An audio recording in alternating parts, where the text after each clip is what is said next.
I'm Agatha, 30 female. I live in a quiet apartment downtown, the kind with big windows that overlook the city's concrete pulse, and I make a living finding patterns in numbers as a data analyst. It's a solitary life, for the most part, but one I've carved out for myself, a predictable rhythm of spreadsheets and code. That predictability was shattered when my own family, the people who were supposed to be my anchor, decided that my 30th birthday wasn't just unimportant, but an inconvenience to be erased, all to make my younger sister shine brighter. They thought I'd just swallow the hurt like I always did, but they underestimated what a person can do when they finally realize the data has been skewed against them their whole life. Before this story unfolds, I'd love to connect with you. Please let me know in the comments where you're watching from and what time it is in your corner of the world. It's amazing to see how far these stories can travel. The day I turned 30 began with silence. Not the peaceful, comforting silence of a lazy Saturday morning, but a heavy, loaded silence that felt like an absence. I woke up expecting my phone to be buzzing, a familiar chorus of happy birthday texts from my family group chat. There was nothing. I scrolled through, checking if maybe I'd missed it. The last message was from my sister, Ava, 3 days ago, a vibrant selfie of her at a brunch spot, captioned, "Living my best life." My mother, Margaret, had replied with a string of heart emojis. My father, David, with a simple, "Looking good, sweetie." I put the phone down, a knot tightening in my stomach. It's just a morning, I told myself. They're busy. Dad is probably tinkering with his old radios in the garage, and Mom is likely consumed with planning one of her charity galas. Ava's life as a social media influencer was a whirlwind of sponsored posts and curated moments. She could be forgiven for losing track of the date. I showered, made coffee, and tried to treat it like any other day. But the silence stretched. By noon, it was deafening. No calls, no texts, not even a generic social media post. It felt intentional. My Aunt Carol, my mother's younger sister, was the first and only one to break the silence. Her text arrived around 2 p.m., "Happy 30th, Aggie, a huge milestone. I hope your mom and dad are spoiling you rotten.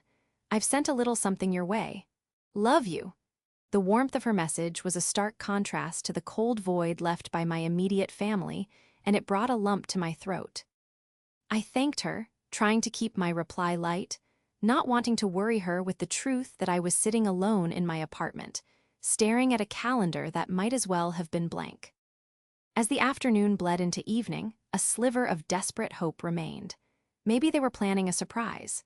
Maybe they were all waiting at my parents' house, ready to jump out from behind the furniture. It was a childish thought, one that belonged to a girl who still believed in fairy tales, not a 30-year-old woman who analyzed statistical probabilities for a living. The probability of a surprise party, given the complete radio silence, was statistically insignificant. Still, I got dressed. I put on a nice dress, did my makeup, and waited. The sun went down. The streetlights came on. My phone remained dark.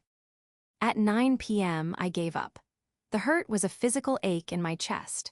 I took off the dress, scrubbed the makeup from my face, and put on my oldest, most comfortable pajamas. I ordered a pizza for one and opened a bottle of wine I'd been saving for a special occasion. This, I thought bitterly, was the opposite of a special occasion. It was an unoccasion, a deliberate erasure. I ate 2 slices of pizza, drank 2 glasses of wine, and blew out a candle I stuck in a leftover cupcake from the week before. I made a wish, not for happiness or success, but just for an explanation. I wanted to understand why it was so easy for them to forget me. That night, sleep didn't come easily. I tossed and turned, replaying decades of memories in my head. Ava, the golden child, always at the center of every family photo, every story my mother told. Her dance recitals, her art shows, her most popular award in high school, all were celebrated with lavish parties and endless praise. My achievements, a full scholarship to a top university, graduating summa cum laude, landing a competitive job right out of college, were met with a polite, "Oh, that's nice, dear," before the conversation invariably shifted back to Ava's latest adventure. I had always been the reliable one, the quiet one, the one who didn't need the spotlight. I had convinced myself that it was just our family dynamic, that their love for me was just quieter, less performative. But the silence on my 30th birthday felt different. It felt like a statement. It felt like they hadn't just forgotten, they had chosen not to remember. I cried myself to sleep, mourning not just a forgotten birthday, but the slow, painful realization that I might have been an afterthought my entire life. The loneliness in that quiet, dark room was absolute. I felt like a ghost in my own family, a name on a list they'd simply crossed off. The knot in my stomach had hardened into a cold, heavy stone. Little did I know, the silence was just the overture. The real performance was scheduled for the next day. I woke up the next morning with puffy eyes and a headache, a hangover from cheap wine and expensive sorrow. The dreary feeling of the day before lingered. I was scrolling aimlessly through my phone, trying to distract myself, when a text from my mother finally appeared. My heart did a stupid little leap of hope. "Hi, honey, can you come over to the house around 3 p.m. today? We're having a small family get-together. Don't be late." No happy belated birthday. No apology, no explanation, just a summons, a small family get-together. My mind raced. Was this it? A belated apology party? A desperate attempt to make up for yesterday's glaring omission? The hope was fragile, but it was there. Maybe they had a good reason, maybe something had happened. For a few hours, I let myself believe the best-case scenario.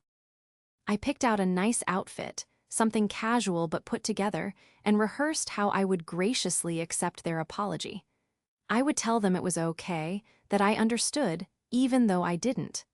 I would play my part as the easygoing, low-maintenance daughter, because that's what I always did. When I pulled up to my parents' house, the street was lined with cars. More than a small get-together would warrant. A cold dread began to seep into my bones, chilling the fragile hope I'd nurtured all morning. I walked up the driveway, and through the big bay window I could see the living room was packed with people. Balloons, dozens of them in shades of rose gold and cream, bobbed against the ceiling. A massive banner was strung across the main wall. I squinted to read it. "Happy birthday, Ava."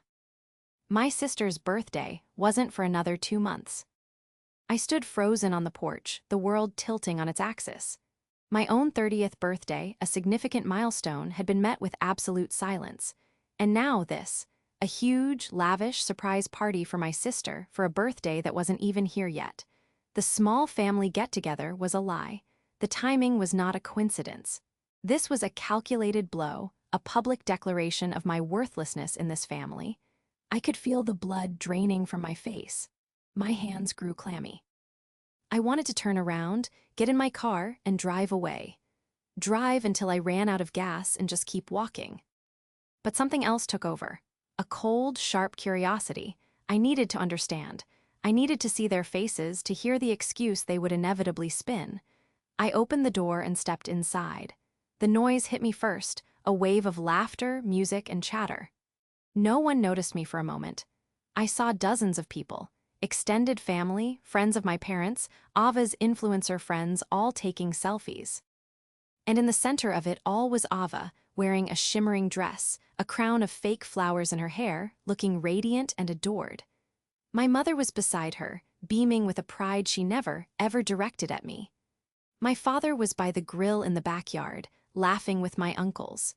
They were all there, celebrating a non-event, one day after completely ignoring a real one. Ava was the first to see me. Her eyes widened, a flicker of something, guilt, panic, crossing her face before it was replaced by a dazzling smile. "Agatha, you made it," she squealed, rushing over to hug me. The hug felt hollow, her perfume cloying. We were just about to cut the cake. "What is all this?" I asked, my voice barely a whisper. "Oh, you know Mom," she said, waving a dismissive hand. "She loves any excuse for a party. My schedule is just so crazy with brand trips for the next few months, so she wanted to celebrate my birthday early while everyone was in town. Isn't it wild?" She said it so casually, as if it were the most normal thing in the world. As if my birthday hadn't just happened yesterday. My mother then swept over, her smile tight and practiced. "Agatha, darling, there you are. We were getting worried." She adjusted the collar of my blouse. "So glad you could make it to celebrate your sister." There it was, the confirmation. This was for Ava. My existence was merely a footnote. Yesterday was my 30th birthday, I said, the words feeling like stones in my mouth. My mother's smile didn't falter. It just became harder, colder. Oh, honey, don't be so dramatic. With everything going on, it must have just slipped our minds. You know how hectic life gets. Besides, you were never one for big parties. Now come on, let's get a slice of cake. She patted my arm and turned away, dismissing my pain as easily as she would swat a fly. She didn't forget. The party, the cars, the banner, this took weeks of planning. She had. Ain't forgotten my birthday. She had ignored it. She had scheduled this celebration on its heels intentionally. I stood in the middle of the crowded room, feeling more alone than I had the night before. I watched them laugh and toast to my sister, the golden child. I watched my father bring in a towering pile of gifts. Every smile, every cheer, every clinking glass was a fresh stab of betrayal. They hadn't just forgotten me. They had replaced me. They had thrown a party on the grave of my milestone birthday, and they were dancing on the dirt. I didn't cry. The hurt was too deep for tears. It had crystallized into something cold and hard and sharp. It was the moment I stopped being their quiet, accommodating daughter and started being something else entirely. Something they would never see coming. I stayed at the party for exactly 1 hour. It was the longest hour of my life. I moved through the crowd like a ghost, my face set in a polite, neutral mask that I had perfected over a lifetime of feeling out of place. I accepted a slice of cake I didn't eat and a glass of champagne I didn't drink. I made small talk with relatives who asked what I was up to these days, their eyes glazing over when I mentioned data analysis before they eagerly asked about Ava's latest brand deal. Each interaction was a fresh reminder of my invisible role in this family. I was the supporting character, the scenery, the stable, boring backdrop against which my sister's vibrant life was painted. My sole comfort was seeing my Aunt Carol. She found me by the back window, her expression a mixture of pity and anger. "Aggie, I am so sorry," she whispered, pulling me into a fierce hug. "I had no idea. Your mother told me this was a last-minute barbecue. When I saw that banner, I almost turned around and left. This is cruel." "It's okay, Aunt Carol," I lied, the words tasting like ash. "I'm used to it." "No," she said, pulling back to look me in the eyes. "You shouldn't be. None of this is okay." Her validation was a tiny lifeboat in an ocean of indifference, and I clung to it. I needed to leave, but before I could slip out, I had to use the restroom. The downstairs one was occupied, so I headed upstairs to the one in the hallway. As I walked past my parents' bedroom, I heard voices from inside. My mother's and Ava's. The door was ajar, just a crack, but their words carried clearly into the quiet hall. I paused, my hand on the restroom doorknob, compelled to listen. What I overheard was the final, devastating piece of the puzzle. "I just feel a little bad for Agatha," Ava was saying, her voice lacking any real conviction. "She looked so sad when she came in. Couldn't we have just done this next weekend?" My mother let out a sharp, impatient sigh. "Don't be naive, Ava. The timing was the entire point. She needed a lesson. She's been getting so entitled lately." Entitled, my mind reeled. I hadn't asked for a single thing. I paid my own bills, lived on my own, and never once asked them for money or favors. What could she possibly mean? "What do you mean, a lesson?" Ava asked. "That whole business with the house," my mother said, her voice dripping with venom. "Your grandparents leaving that lake house to her in their will, to Agatha. Not to the family, not to you, but to her, as if she was their favorite. Your father and I have been trying to convince her to sign it over to the family trust for months, and she keeps dragging her feet, talking about sentimental value and thinking about it. She needed to be reminded of her place. She needs to understand that being part of this family means contributing to the family, not hoarding assets for herself. A little social isolation is a powerful motivator. Forgetting her little birthday and showing her how much we all adore you was a simple way to put her back in her box. She'll be so desperate for our approval now, she'll sign those papers without another thought." I leaned against the wall, my breath caught in my throat. The room started to spin. The lake house. My grandparents, my mother's parents, had passed away 2 years ago. They had always been my sanctuary. They saw me, they listened to me, and in their will, they had left me their small, rustic lake house. It was the only place on earth where I had ever felt truly, unconditionally loved. It was my most precious possession, a legacy of kindness in a world that had shown me very little. I hadn't refused to sign it over. I had simply asked for time to process it, to grieve my grandparents properly before making any big decisions about their home. "Wow, Mom, that's really strategic," Ava said, a hint of admiration in her tone. The little guilt she'd feigned was gone, replaced by an understanding of the power play. "It's called parenting, sweetheart," my mother replied smugly. "Sometimes you have to be the bad guy to teach your children what's important, family unity. And Agatha needs to learn that her sentimental feelings don't trump the family's financial security. Now, fix your lipstick. Let's go back to your party." I heard the scrape of a chair and a rustle of fabric.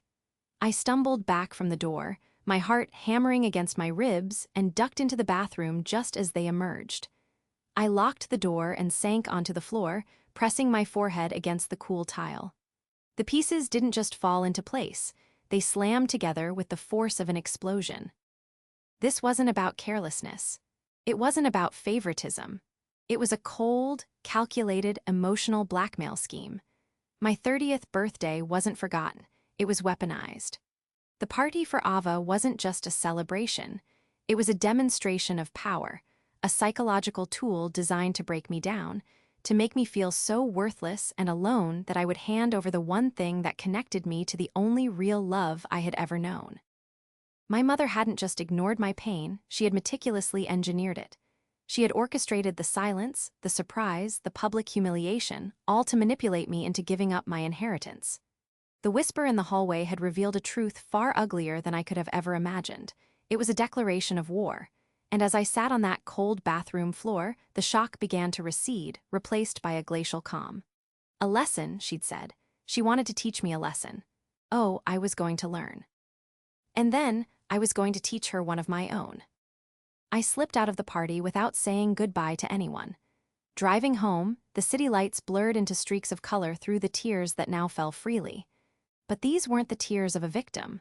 They were tears of rage, of grief for a family I never truly had. The conversation I'd overheard replayed in my mind, each word a shard of glass. My mother's casual cruelty, Ava's complicity, my father's oblivious participation, it was a triptych of betrayal. When I got back to my apartment, the first thing I did was pour the rest of the celebratory wine down the drain. The time for mourning was over. The time for analysis had begun. I am a data analyst. My job is to find patterns, to connect disparate points of information until a clear picture emerges. For the next week, I applied that skill to my own life. I opened a new spreadsheet, my own personal project, and began to populate it with memories, with incidents I had previously dismissed as thoughtlessness or simple favoritism. I was looking for a pattern of deliberate, malicious intent, and it didn't take long to find it. I started with finances. I remembered how, when I was 16, I'd won a $5,000 scholarship from a local science fair. My mother had invested it for me in a fund she managed. A year later, when I asked about it to buy my first car, she told me the investment had gone sour and the money was lost. That same month, Ava got a brand new convertible for her 16th birthday. At the time, I just accepted it as bad luck. Now, it was a data point. Then there was university. My parents had refused to contribute to my tuition, stating they believed in the value of earning your own way. I worked 2 jobs and took out loans, graduating with a mountain of debt. 2 years later, they paid for Ava's entire photography degree at a private arts college, calling it an investment in her creative future. Another data point. The dots connected faster and faster, forming a chilling constellation of manipulation. There was the time my mother accidentally donated my box of cherished childhood books, the ones my grandmother had read to me while helping me move. The time she told my high school crush that I wasn't interested in him, only for me to find out years later he'd been about to ask me to prom. Every accident, every misunderstanding, every slip of the mind was now cast in a sinister new light. These weren't mistakes. They were strategic moves in a long game I never even knew I was playing. She had been systematically undermining my confidence, my happiness, and my independence for years. The lake house wasn't the beginning, it was the endgame. It was the prize she felt I didn't deserve. My father's role in all this was one of willful ignorance. He was an engineer, a man of logic and reason, yet he was completely blind to the emotional mechanics of his own home. My mother ran the family like a corporation, and he was a silent partner, content to let her handle the soft skills as long as his life remained comfortable and conflict-free. He enabled her by looking away, by accepting her narratives without question.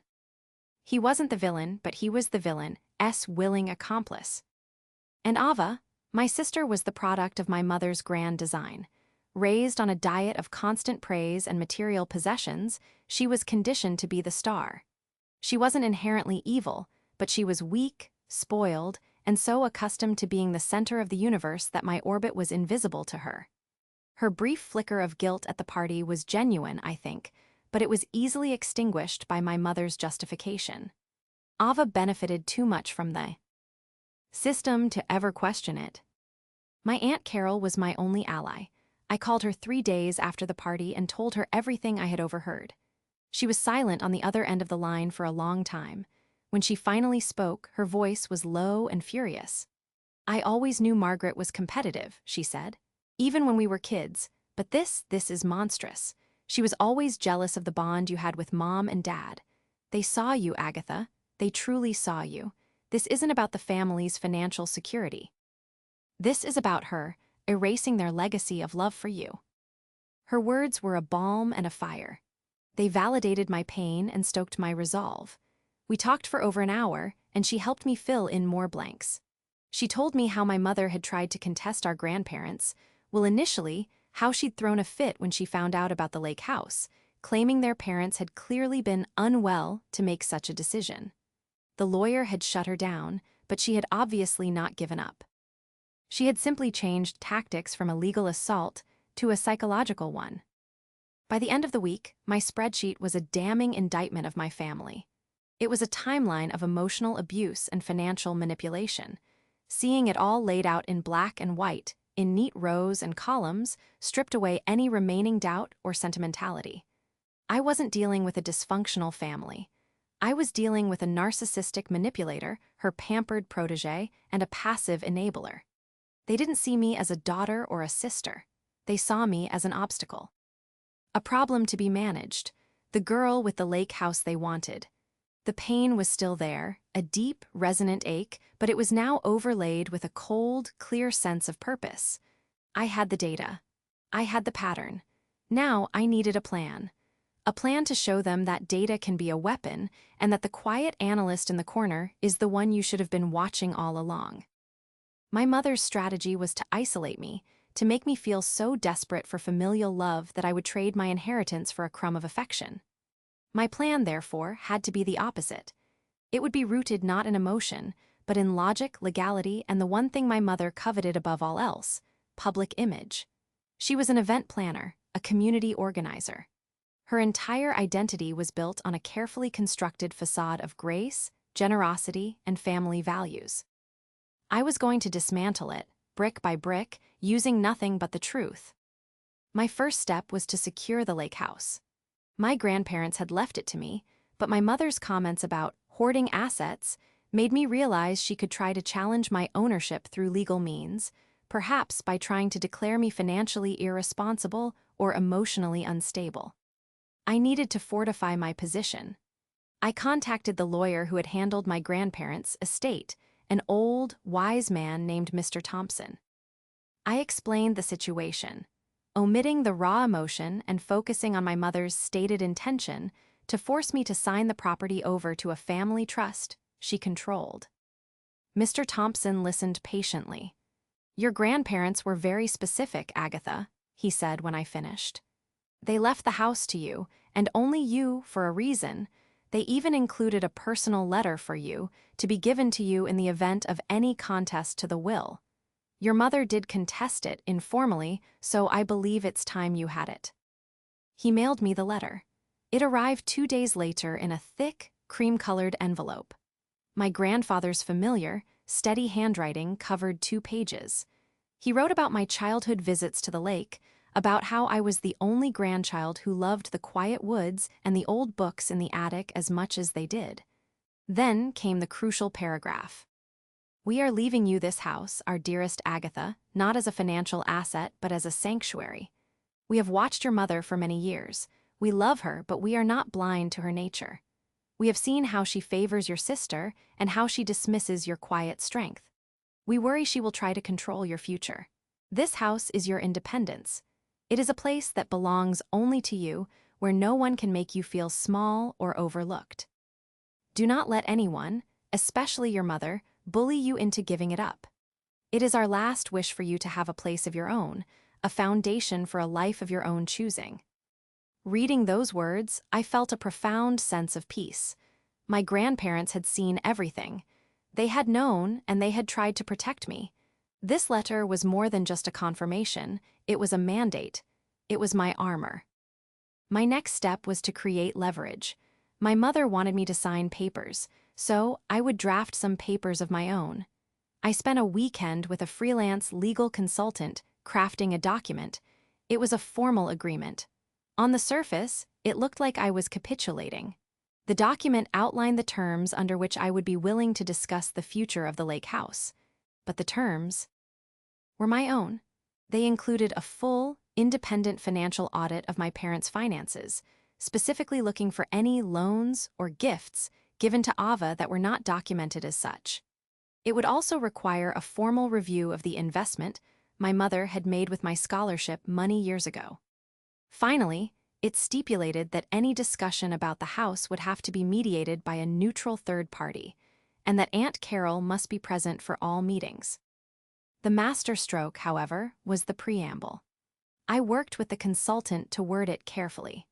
It began, in light of the recent, intentionally inflicted emotional distress surrounding my 30th birthday, which was orchestrated by Margaret as a means of psychological manipulation to coerce me into relinquishing my personal inheritance. It went on to calmly and factually detail the conversation I had overheard, framing it not as an emotional outburst, but as the catalyst for requiring these strict, legally binding terms of negotiation. This document was my bomb. It was designed to do 2 things. First, it would call my mother's bluff. She wanted to talk business? Fine. Let's look at all the business, including her shady financial dealings. Second, it would turn her own tactics against her. She built her world on appearances. The document was a private matter, but the mere existence of a formal accusation of intentionally inflicted emotional distress would terrify her. If it ever got out, her reputation would be shattered. The final piece of my plan involved my father and my aunt. I invited my father to lunch, just the 2 of us. I presented him with a simplified version of the facts. I told him that Mom and Ava had deliberately ignored my birthday as part of a plan to pressure me about the lake house. I showed him a copy of my grandparents' letter. I watched his face as he read it. For the first time, I saw the comfortable fog of his ignorance begin to clear. He looked pale, shaken. I had no idea, he stammered. I know, Dad, I said, my voice even. But now you do, and you have a choice. You can continue to enable her, or you can stand up for what's right. I am not signing that house over, but I am willing to have a family discussion, a real, honest one. I left him with that, a seed of doubt planted. My last call was to Aunt Carol. I emailed her a copy of the document I drafted and a scan of our grandparents' letter. I told her my plan, a final family dinner, a meeting where all the cards would be laid on the table. I need you there, I told her. I need a witness. Agatha, she said, her voice filled with a steely resolve I'd never heard before. I will be there, and I am so incredibly proud of you. The pieces were in place. The data was collected, the strategy was set. All that was left was the execution. I sent a simple text to my family group chat. I'd like to have a family dinner at my apartment next Saturday to discuss the lake house and other family matters. It's important that everyone is there. My mother's reply was almost instantaneous. Of course, darling, we'll be there. I could almost feel her smug satisfaction through the phone. She thought her plan had worked. She thought I was coming to her, broken and ready to surrender. She had no idea she was walking into a trap of her own making. The Saturday of the dinner arrived with a cold, clear sky. I spent the day not in a flurry of anxious preparation, but in a state of calm focus. I didn't cook an elaborate meal.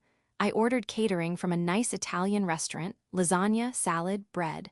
The food was just a prop for the main event. My apartment was clean and minimalist, a neutral territory. There were no family photos on the walls, no sentimental clutter.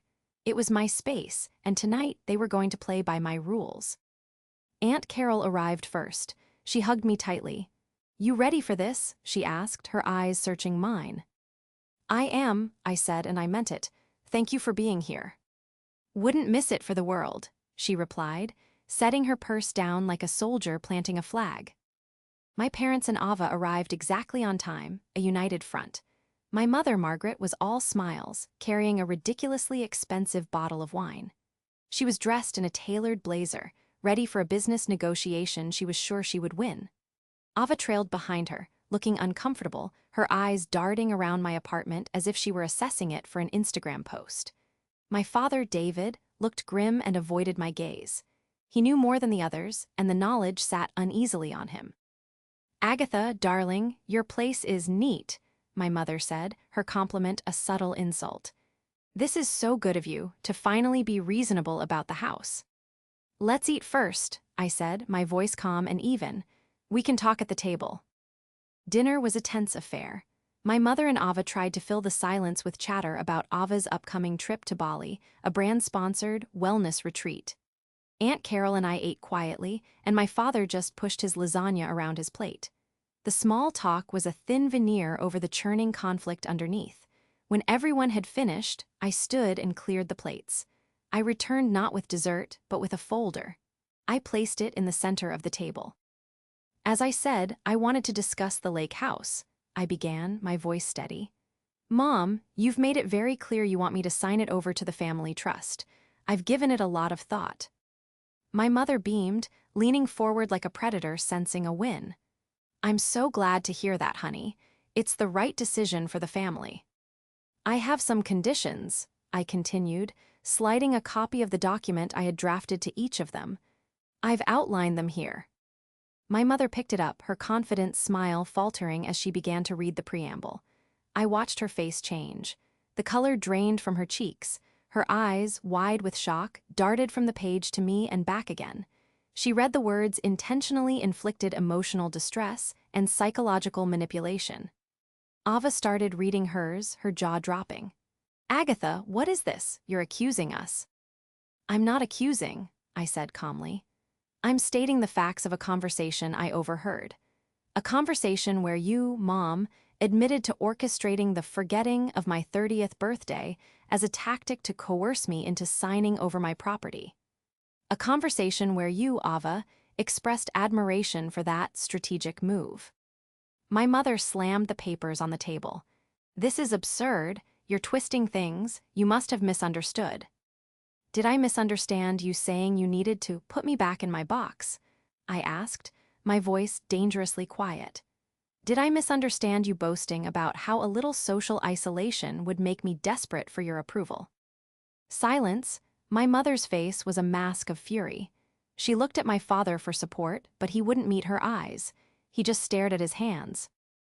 "And the conditions," I went on, my A's unwavering. "Before any discussion of the lake house can even begin, I require a full, independent financial audit of your accounts.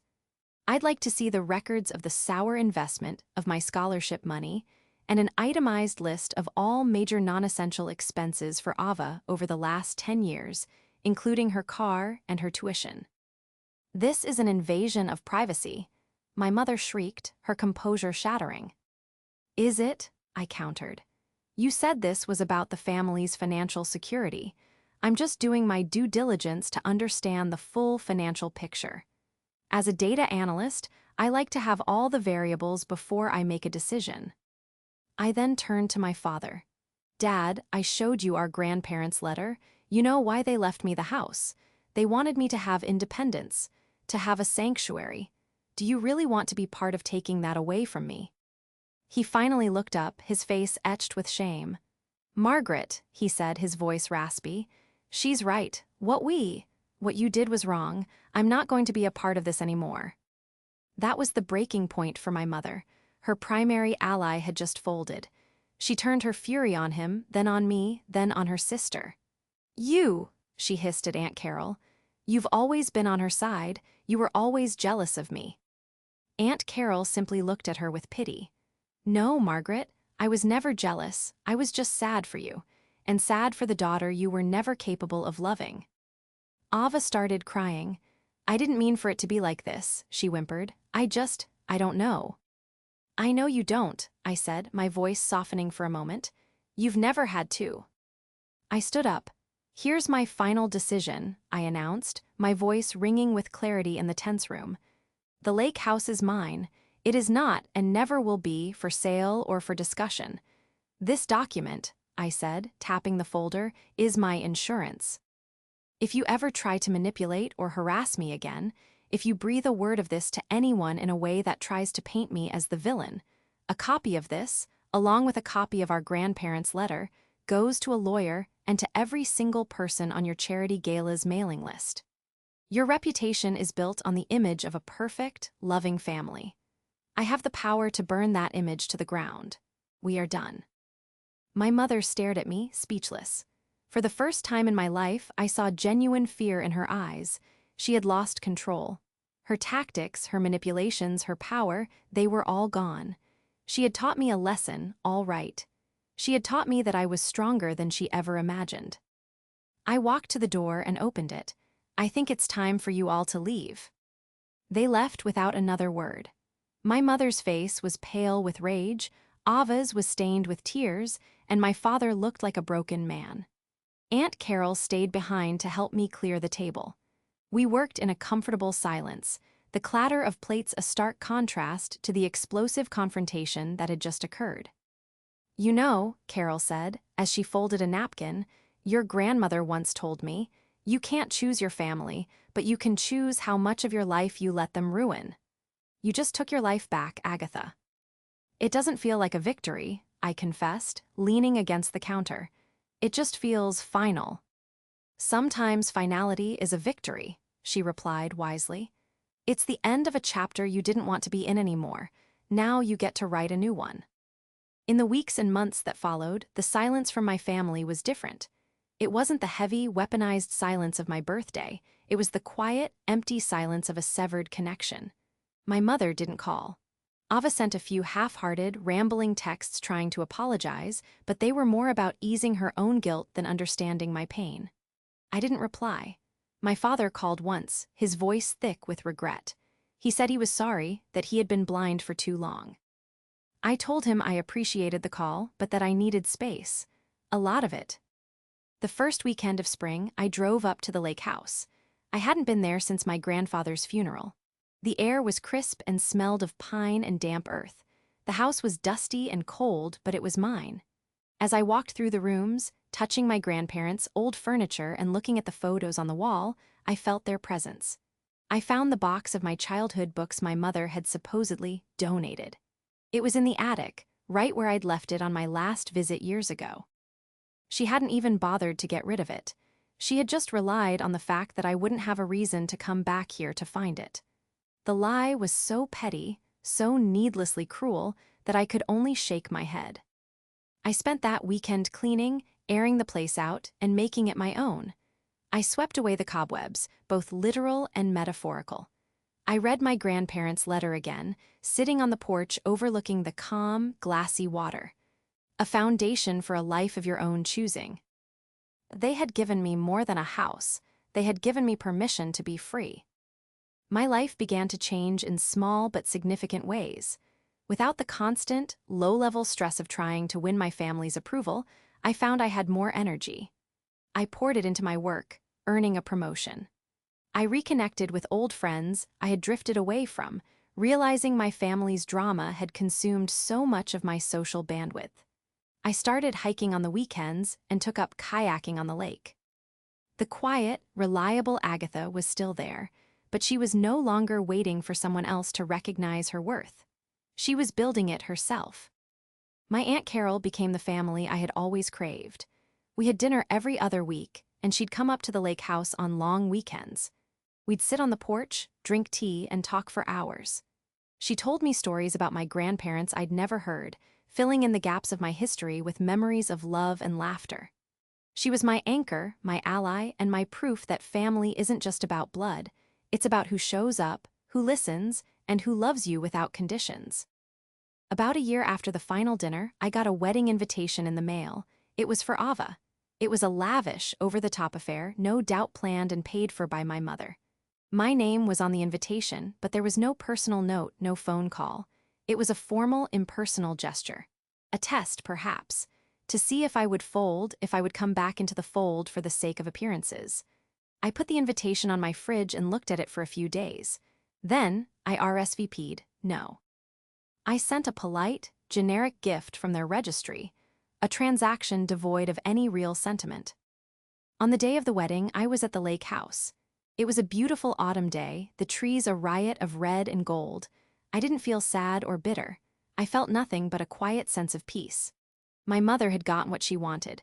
Her golden child was having the perfect wedding, a perfect photo opportunity for her perfect life. But I had what I wanted, freedom, a sanctuary, a life that was truly my own, built on a foundation of truth and self-respect. The fire of my family's betrayal hadn't destroyed me. It had forged me into someone new. It had burned away the illusions, the desperate need for approval, the quiet acceptance of being second best. In the ashes, I had found myself. And as I watched the sunset paint the lake in hues of orange and purple, I knew, with the certainty of a well-analyzed data set, that the future was bright. It was a future of my own design.